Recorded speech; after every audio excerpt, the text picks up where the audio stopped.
Hey guys, how's it going? It is Travis Moritz with the ForesthillFilmLab, and I've got some good news and some weird news, but I finally bought a digital camera. And I know what you guys are probably all thinking. What is Travis doing buying a digital camera? Well, I had to buy one because I want to make more videos for you guys. And I've been borrowing a friend's camera, so every time I borrowed it, I'd have to think of something to make, and it was not working out so well. So because of all the positive feedback I've gotten from you guys, I've decided to really dive into this YouTube thing and try to make more videos. So I sold a Hasselblad 50mm lens and decided to buy a digital camera for the YouTube account.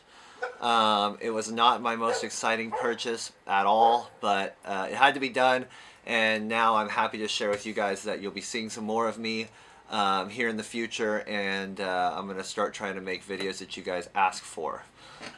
So today, that was the good and weird news. It's good for my YouTube, and it's weird because I don't really care about my new camera.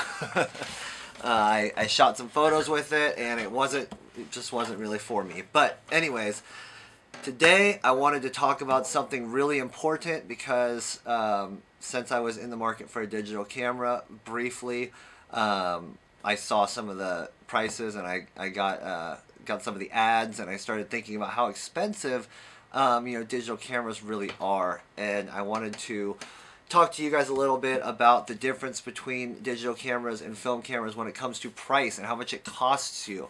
So often I hear people say, I don't shoot film because it's too expensive, or I can't afford it, or something along the lines. It's just preposterous that anybody would think that shooting film is more expensive than shooting digital. It's not. It never will be. It cannot be. Shooting film is cheaper than shooting digital, hands down, every day of the week, and I'm going to tell you guys why, and that is what this video is going to be about. So I'm gonna show you guys some notes I have and kind of talk to you guys about some points that I'd like to make, and you guys can tell me what you think. So let's get started. Alrighty, so I have to assume that anybody watching my channel is somebody who's interested in photography. So these are the people that I'm really gearing this video towards. Anybody who has interest in photography. So think of the fact that, if you're someone who's interested in photography, you have to start somewhere. And we're not all born with an SLR in our hands. So you might be a teenage kid shooting photos with his cell phone or her cell phone, and you're really enjoying the photography aspect of it, and you want a camera. What's it going to cost you to take pictures tomorrow? What's it going to cost you as a photographer with no equipment to start taking photographs tomorrow and start building your way towards maybe a career or a really involved hobby? What does it take the average person to start shooting right now? That's what I want to talk about, because a lot of people will buy a digital camera, and then they'll own the digital camera, and then they'll explain to me why shooting film is too expensive. And that's the part that really gets to me, because even if you own a digital camera, you've already spent more than you probably will ever have shot enough film to pay for. So I wanted to kind of illustrate that to you guys with some numbers here, and just kind of explain to you why film is cheaper than digital. Because right now, if I'm a person who wants to start taking photos right now, I'm going to go to school, and I'm going to learn about shutter speed and aperture, and I need a tool to do this. Well, what do I have to spend? Now, if I was going to be shooting digital, I got the price down right here for Canon's entry-level Canon Rebel, the entry-level DSLR. It's $899. Yeah, there might be a rebate sometimes, or you could always buy last year's model or whatnot. There's always a loophole, but I'm just going off of straightforward numbers. The T6i Canon Rebel is $899. So that means if I want to get into it, and I'm going to go down to Best Buy and buy a camera because I'm not informed enough to buy used, I'm not informed enough to search on Craigslist and know what I'm looking for, I'm going to Best Buy, and I'm having the dude in the blue shirt sell me a camera. I'm going to spend $900. Now, a lot of people think that digital pictures are free pictures because you can have as many as you want. But that's not true because you had to spend $900 to get the device that makes them. Not to mention, we're all shooting photos on our iPhones. So your ability to make digital images has always been there. You're not gaining that. You're not gaining the ability to make digital images. We already have that ability with our cell phones. What you're doing is you're gaining the ability to make digital images with some manual control. And for that you need an SLR, and for that you need to spend $900. And the fun thing about this is I also wrote down some numbers. The Canon T2i, that was released in 2010. It also, at the time, was $900. So that was about 7 years ago. Now that camera today is $268, which is a total of $632 that you would lose on that camera in 7 years if you had bought it. Plenty of people buy these entry-level cameras. They're great. But once you get the entry-level camera, they keep it so it's limiting, it's a little bit stifling, so then they can upsell you to the next model. And that next model is going to be the Canon 5D, the prosumer body. They're not, no one usually gets upsold from a Rebel to the Pro model. So we're going to get upsold to the second, the middle of the grade one, because that's what happens when you get your Rebel. You shoot it for a while, you get excited, but the camera just isn't enough for you because you know that the next camera has more. So you want that next camera. You want that new technology. So after you've lost your $630 on this camera, now you've got $268 in your pocket to go buy the next Canon, because you have Canon glass already. So you're going to go buy a 5D Mark II. The Mark III is out now, but I'm talking about the Mark II because we can actually look at the amount of money lost over time. So, you're going to go out. The 5D Mark II came out in 2008. Its suggested retail price was $2,200. That was 10 years ago. So now they sell for $750. So that means in the past 10 years, this camera has lost $1,450 in value. So about $161 a year. It costs that you're just losing. It's just going out the window because new technology is coming in and there's nothing you can do about it. So that's another reason why shooting digital is problematic, because you're going to spend a lot of money out of the gate and you're going to start losing that money instantly to the point where you're never going to recoup your costs. So you're spending money to lose money, basically.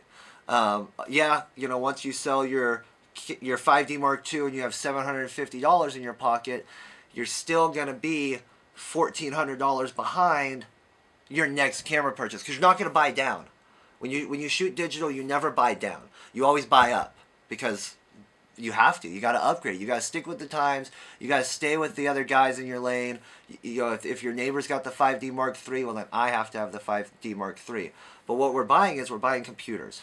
And also, I won't even mention that, but to use any of these cameras, raw mode, you have to own a computer. You can't plug these cameras into your cell phone. So you're going to have to own a computer, you're going to have to own Lightroom, you're going to have to buy memory cards, you're going to have to buy extra batteries. But we're not talking about all that shit. We're just talking about the price of the camera. If I want to be a beginner, it's going to cost me $900. If I get excited about it, it's going to cost me over $2,000 for the camera body. And I'm going to lose my money, and I can't do a damn thing about it. Now, we're going to switch over to the other side. Today, I went out to the thrift store. I went to Salvation Army. And if I wanted to shoot photos tomorrow with an SLR, I want to focus. I want to focus through some ground glass. I want to look through a prism. I want to set my shutter speed tomorrow. I found this camera.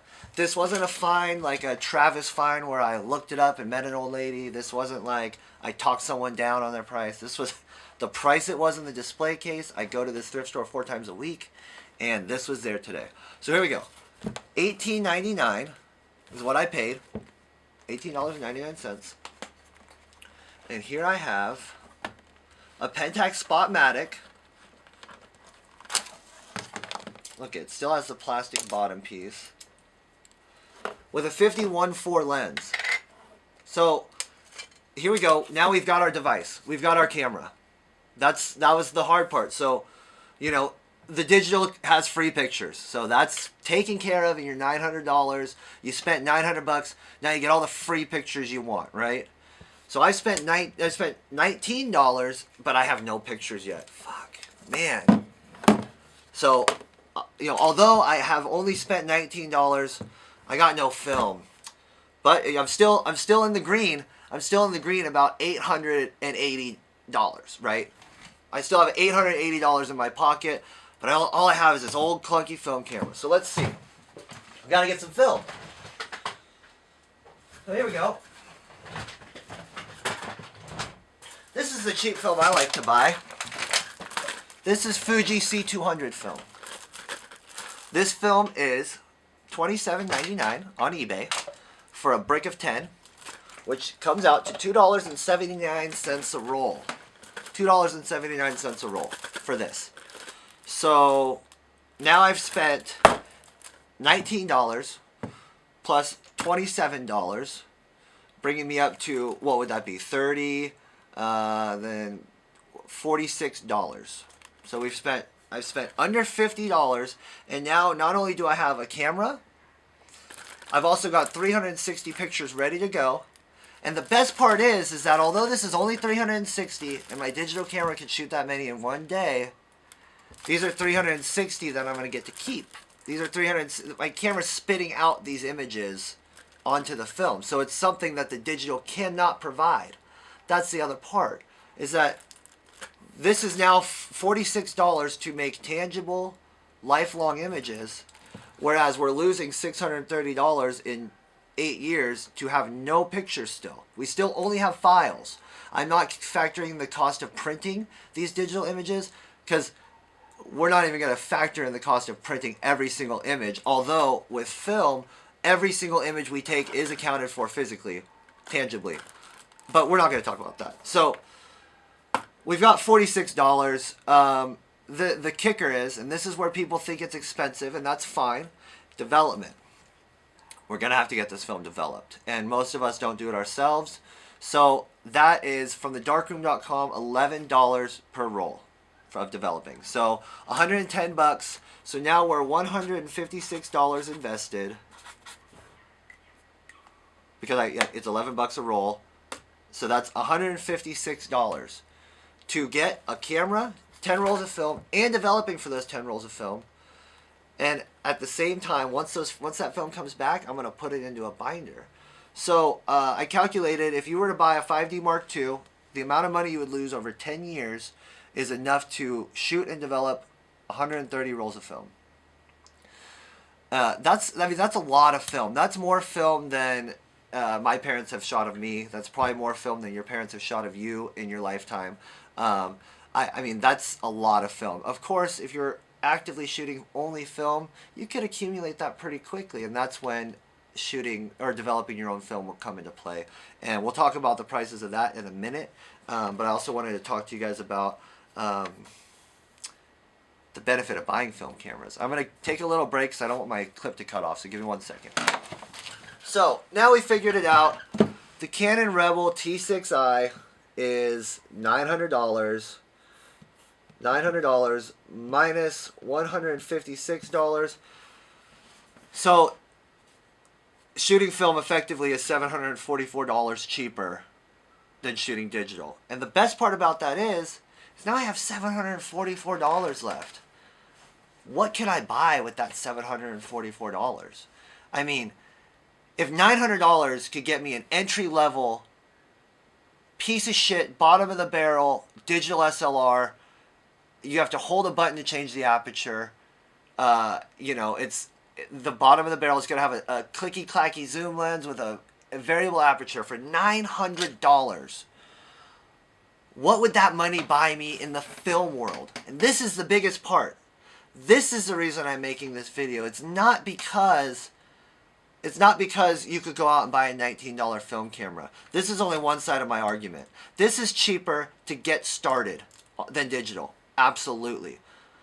But now we're going to talk about what it costs to get quality film cameras. That's the part that I like. That's the part that makes me happy. So the best part about film cameras is that all these digital shooters out here have blown up the market with digital cameras, and all these film cameras are losing value.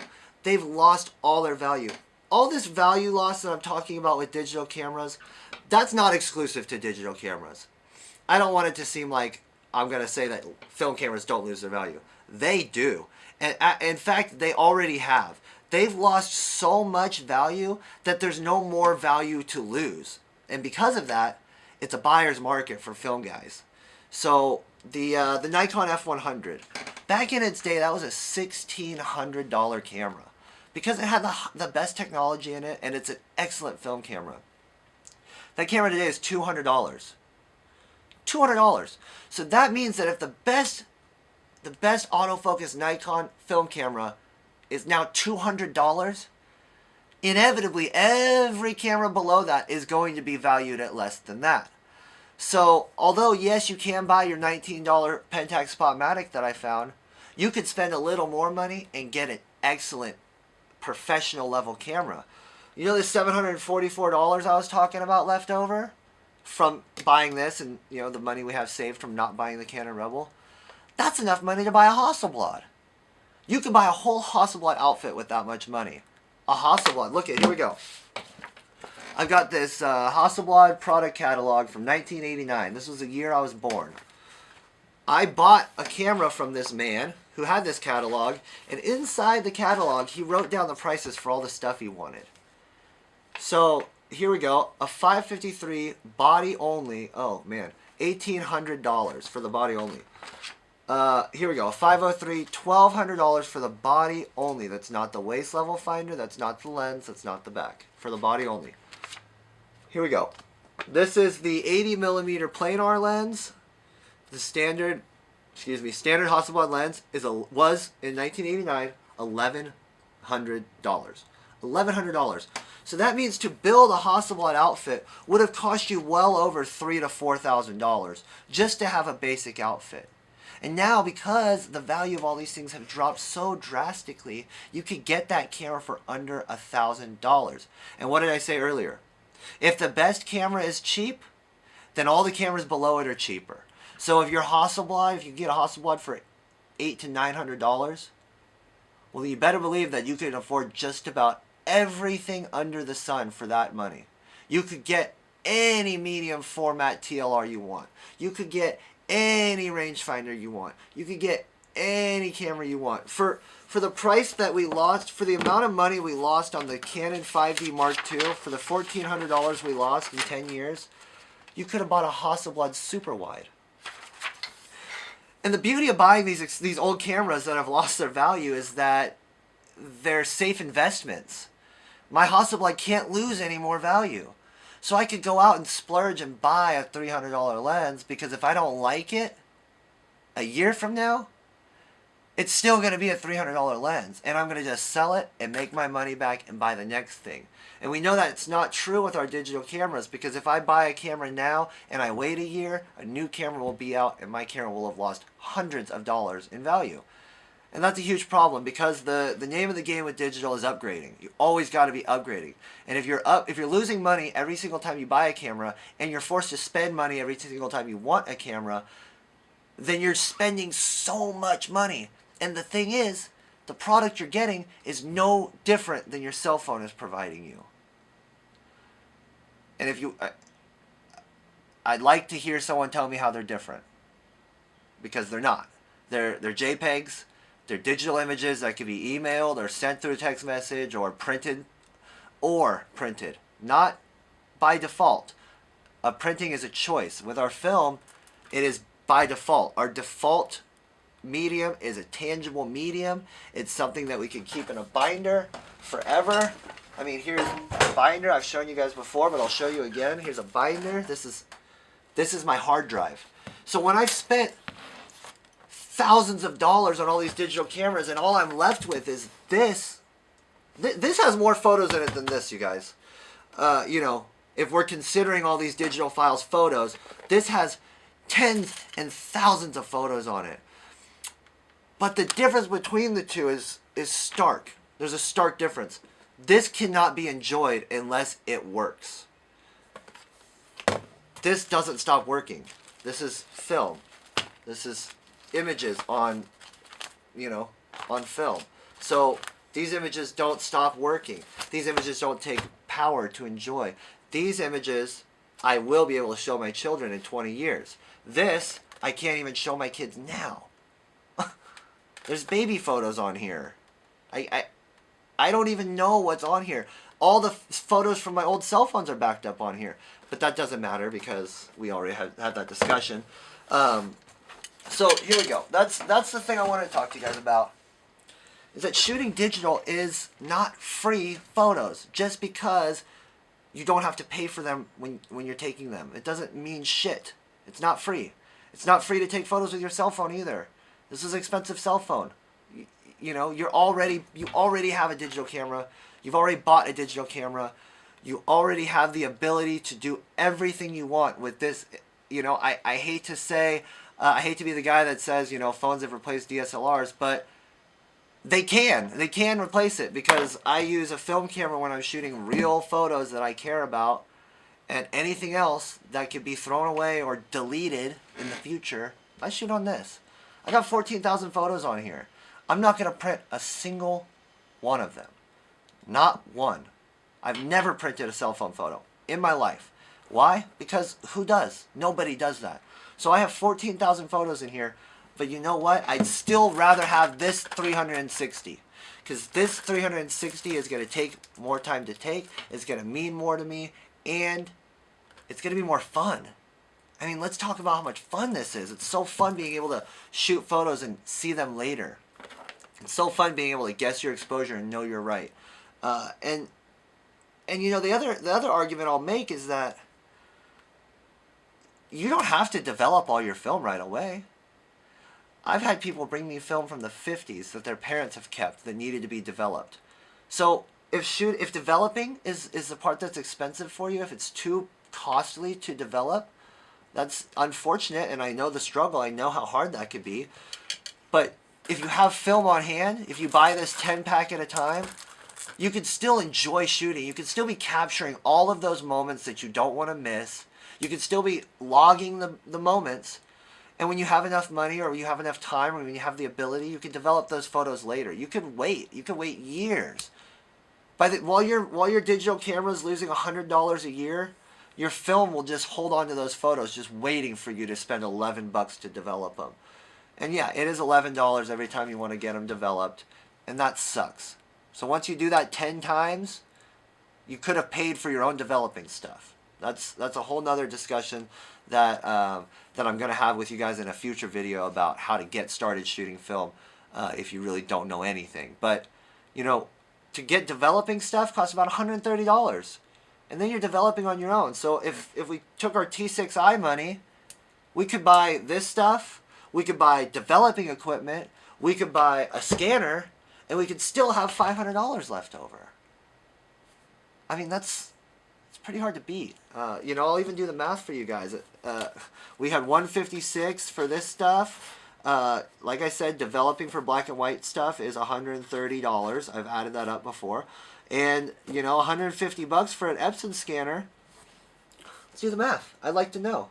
I'd like to know exactly what it would cost. If you wanted to shoot film photos, develop them, and scan them in the same damn day, what could it cost?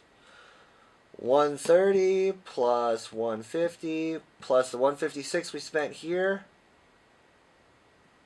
Oh shit, the 156 was for developing. No. We're going to go 130 plus 150 plus our $19 camera plus a $50 bulk roll of film. $350, you're going to have 20 rolls of black and white film to develop by yourself for free.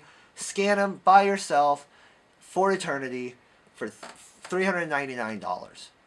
That's pretty hard to beat. So for $899 you can get a digital camera that makes an unlimited amount of digital photos.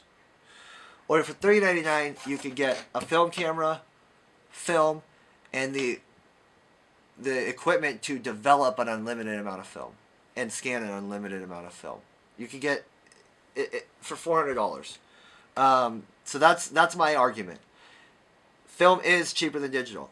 Every way you cut it, any way you think about it, because once you get that developing equipment, you could shoot any camera and develop it. Now your developing applies to every camera you shoot. And now when you want to shoot, where's this other camera I had? Here we go. When you want to shoot something like this, I found this guy for $5 at a thrift store. There's an Olympus stylus, really popular little snapper. You know, let's see if I can get it to go. Look at. This is a super fun little street camera, $5. Now I've got 2 cameras for 24 bucks.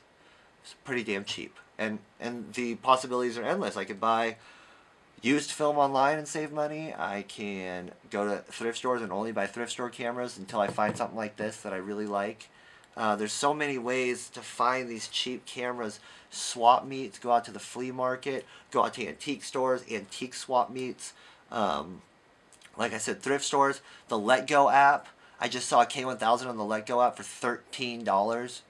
So these film cameras, these cheap cameras exist. It's not just a one-off thing. You could go find them. You could go spend a week looking with $40 budget, and you'll find yourself a film camera, and you'll be so damn excited about it because this is neat. This is cool. It's different. It takes your brain, and you're going to be proud of your photos later. So anyways, I think that pretty much sums it up. I just want to show you guys some numbers, kind of talk to you about what happens when you're buying a really expensive digital camera. You're losing your money just to upgrade to lose your money again. Whereas with our film cameras, we're buying cheap cameras, and we really only have the potential to gain money if we decide to sell them. Also, cheap film. This is $2.70 a roll, which is absolutely unbeatable. And the experience and the outcome is so much better than any Lightroom filter or time spent on the computer. I can guarantee you that holding negatives up to the light is, unlike anything digital. So anyways, I'm so happy to be back. I'm going to be making some more video for you guys pretty soon. And in the meantime, thank you guys for watching. Please subscribe if you haven't already. And keep on shooting.